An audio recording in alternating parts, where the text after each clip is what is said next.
I just found out that my father baby trapped my mother with me. I grew up thinking my mother had abandoned us. That is what he always told me. He told me my mother packed up and left us when I turned 2 years old. I grew up to resent and hate her. Mainly, I saw how my father worked super long hours to make ends meet. I hated how my grandma had to raise me. When I would ask her about my mother, my grandma painted a picture of a bitter, spiteful, hateful, spoiled, entitled woman. I felt very justified in my anger and hate for her. That's what my family told me, and I had no reason to doubt them. A few weeks ago, I found her on social media while at my boyfriend's house. And I was so mad. She was out there living her best life. She is a cook chef in a Michelin star restaurant. She travels, has a huge apartment, and is married to a gorgeous man. In a fit of rage, I DM'd her cruising her out for abandoning me to live her frivolous life and that karma would come to her. She saw it. Instead of going off on me, she just asked me to meet her and that she felt like I had a right to express my anger to her in person and that she owed me as much. I was starstruck because my father said she never stood for the consequences of her actions. Without telling anyone, I agreed. She invited me to this amazing restaurant. She paid an Uber for me and everything. It was very awkward at the beginning. I kept berating her. I was so angry, I cried a little. She just sat there and took it all in. I then asked her why she abandoned me. She then asked, do you want to know the whole story? It is not nice and you will not like it. I am ready to be the bad guy in your head forever and keep my distance. I just kept pressing her. And then she told me the real story. This is again paraphrased and to my best recollection. She told me that my father and she met shortly before ending university. At that time, my mother had said she did not want to stay in university town. A few months after dating, my father told her that his landlord was evicting him because the apartment was needed for immediate family use. She offered him to stay while he found something else. Months passed and he was not doing anything. Then she got a job offer in another country. She told my father that he could take over her apartment or come with her. They had this huge fight where my mother told him that she was not ready for the type of commitment he wanted. She wanted different things in life than him and that as much as she loved him that they weren't compatible. They stayed living together and then one day she found out she was pregnant. She told me honestly that she was thinking of not having me. She did not feel ready to be a mom at 22. She did not feel maternal feelings. She said she was already struggling with depression and late-diagnosed ADHD. My father convinced her to have me. He said he would take me because he had a right to me, that he would go after her because that baby was also his, so she had me. She said that the time after birth was really bad. My father was dragging out the legal procedures. He refused to vacate the home. My mother said that while she felt love for me and that there were moments when she felt overjoyed, it was overshadowed by huge waves of suicidal ideation. She was scared that she was gonna hurt me. She also showed me some of the court documents of that time that backed up her claims. In the end, she was so desperate that she agreed to stay with my father if he agreed to be the main caretaker. He did, but only half-assed. My mother then told me that it got so bad that she tried to commit suicide around my 2nd birthday after a particularly nasty fight where my father admitted to having tampered with her birth control. She showed me the papers of the involuntary 72 hours commitment and illegal documents where she was found unfit to be a parent afterward. I felt nauseous after all that. I would have not believed her if I hadn't she brought so much evidence with her. She then asked me what I meant in my message that we were struggling. I told her that we were not exactly rich and that I was struggling to come up with the money to go to university in another city. She was bewildered and asked me what my father had been doing with the monthly payments she was making. I told her that we don't receive that money. Then she took out another stack of papers. Guys, she is sending child support every month. It is almost $3,000 every month. She is court mandated to pay me $1,500. She doubled the payments out of her own will. She doesn't have to pay that amount. She wants to. She was very concerned about this and told me she would talk to her lawyers ASAP to transfer the money to me directly. In the end, she apologized to me. She is very sorry to have put me through this. She was very sorry for not being stronger, and she was very sorry for letting me grow up the way I did. She was crying. I was crying. She then told me to take my time. She would contact me again regarding the payments and that it was up to me if I wanted to see her again. That she couldn't be the mother I wanted, but the least she could do is help me with anything that I need. I hugged her. I cried. She cried. I boxed up my food and she got me another Uber home. I have found out that my mother never really abandoned me because she didn't want me, but because she tried to commit suicide and was deemed unfit to parent. Now that my father baby trapped my mother with me, I went snooping even more because I do not trust my father anymore.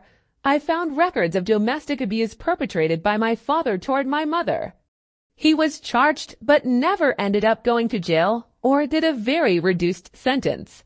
This would have been when I was 2 after my mother was committed. I also found a restraining order filed by my mother against my father. It was so much worse than what she said. He did not only abuse her emotionally but also physically. I am feeling so disgusted. I could just scream. I returned to my boyfriend again. My father has been calling a lot asking why I had spent so much time away from home. Right now my excuse is a family emergency of my boyfriend. After yesterday's, I wanted to confront him, but now I don't feel safe. So after staying for a while with my boyfriend, I decided to go home for a while because I wanted to get my legal documents and all of that. My father came back home and we talked a bit. I just asked him, by the way, did my mother never send you child support for me? My father just scoffed theatrically and went on this rant about how courts are always accessible to the mother and how they told him he couldn't expect anything from her and so on. He pulled that whole story of him begging her for money when he didn't have enough money for my school supplies and her turning him down. I know this is a lie. My mother kept itemized records of all her money wires to my father every month since she had a job, meaning for over 15 years she has sent my father money. In the beginning, she sent him 400, then 600, then 1,000, and eventually 3,000. Then he kept talking, saying how hard it was, that he wished he would have gone after her more, but that the courts were not in his favor. He told me how even now we were barely able to go paycheck to paycheck. His rant was surreal. After he left to go, God knows where, I went snooping through his room where I found a stack of cash in his sock drawer. It was over 5K crammed into the back of his drawer. Things are getting worse. I feel so weird. I cannot describe the ick. I have all my documents and wrote my mother so we could maybe meet again. Should I just ghost my father? I never realized that my relationship with my father was not normal. I explained more about his behavior in the previous, but as a bit of an explanation, he made me his accountant from a very young age. I had to keep track of expenses, etc. And so many times I was having panic attacks because we would not make it to the end of the month with the money on the account. So many times my father would berate me if I ever asked to go out (G) to the cinema because we couldn't afford it. When he would allow me to go out, it was always attached to an endless list of requirements that were absurd. Again, let's take the example of the cinema. I would ask him a week prior and he'd say yes, but that I had to clean the house, drive grandma to the doctor, pick up Sai, leave some dinner ready for me, and many more. So that if I did not complete one single detail, like not bringing out the trash, he would pick up a fight with me, making me feel guilty and thus staying home.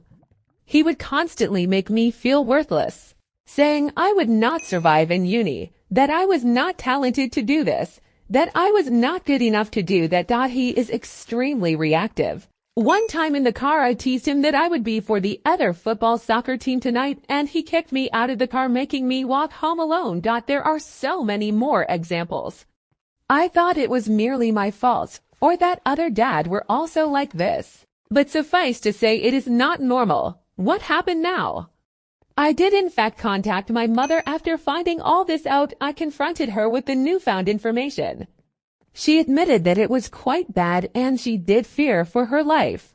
My father apparently had friends in law enforcement that were following my mother and making her life impossible, giving her tickets for the most inconsequential stuff, pulling her over for random controls, everything possible to intimidate her or to find dirt on her. My father put her to the ultimatum of just singing over without a fight or he would make her any my life impossible. My mother told me that he had been abusing her since I was born, as early as 1 week postpartum. So when my father uttered the ultimatum, she felt hopeless and just tried to end it. It did not work, and after she was released, my father served her and battled for full custody. Because she was deemed unfit to parent, it was really easy for him. She told me the court actually went pretty hard on her. About a year after that, my mother attempted to establish visitation with me. She reached out to my father, who invited her over.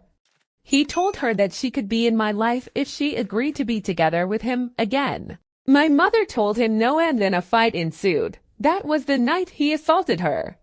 He assaulted her so badly that she wound up in the hospital. In the hospital, seeing her wounds, they had to report it. So he was sentenced to a year but only served 3 months. At that time, custody of me was with my grandmother. My father resumed custody of me at the time of being released. I was able to corroborate all this after reaching out to my aunt, who has not spoken to our family in 10 years.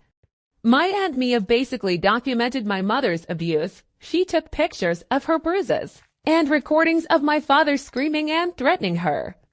She told me that she testified against my father in court and that she could just back up everything my mother said because he was the same to her. I told my father about the plans and he said that as long as his parents were paying, it was all right. He did tell me that I had to help him with a million things before leaving again. So I am already seeing a fight on the horizon, but I have managed to get all my important documents and open a bank account thanks to my aunt's help. So on Thursday, I'm officially leaving for 2 weeks and I pray things to get resolved beforehand. I am taking all important stuff with me already in case things go south fast. Anyway, this has been an extremely difficult time, and I feel overwhelmed with this all. Apparently, when I left, my father decided to have a huge party. He invited all these friends that he made in fancy bars. I know that because the lady that was in the hospital with my dad, his GF apparently, she did not know about me. She kept talking about our house as his summer residence. I asked her a few questions. She answered. She is actually pretty sweet but put off by my father now that she knows how he lied. So apparently my father would take the 3K and spend them almost fully on appearing to be richer. He had bought some clothing pieces that were high quality. He would hang out in these fancy hotel sky lounges where he met his girlfriend, then would take her and her friends out to expensive restaurants and clubs. She did not fully admit it but insinuated that they did coke often during those outings. Much like the party that leads my dad to OD, it was not only cocaine that they did. I also think an amphetamine. Anyway, I thanked her and told her that the money was not my father's and she had been lied to. She stayed till my father came to and we could bring him home, which is when she dumped him. And then I broke it to him. I was leaving. He lost his shit. He punched me. He broke my nose. I was really afraid. He was not even fully recovered. In the hospital, I told the nurse how it happened and the police got involved. My mother took me in the very next day. She is helping me with all the legal things regarding my father. She helped me move out, helped me move cities. It all happened very, very fast. My boyfriend has been staying over because I am very afraid. My father died in the midst of our lawsuit. He had brutally attacked me because I was going to leave him, and the CS checks that he had been blowing on drugs and women would stop with my departure. Last year, my whole world crumbled when I found out that my mother had not left us. My father had abused her and made it impossible for her to take me. He has made my life absolutely miserable. I have detailed this over the past few months here. After I was let out of the hospital, my mother and I got to amazing lawyers. One for the assault case and the other for the misappropriation of the money. The process for the CS case was quick. He had to pack back 50% of the money given to him in the past 3 years to me directly. No further fines. However, the assault case spiraled. It was found out that he was going to attempt to plead not guilty in the case of temporary insanity. He had detailed his plan to get away with this to his GF, who is not an awful human, and showed the police what she had got, so it went from assault to attempted murder. With his GF leaving him owing a bunch of money, looking at a hefty prison sentence, and no more money to bail himself out, he took his life on Friday. I was numb the whole week. But today the realization washed over me. I am finally free. I don't have to look over my shoulder. I don't flinch when I hear steps. I don't have anxiety while checking my phone. I am free. I am finally free.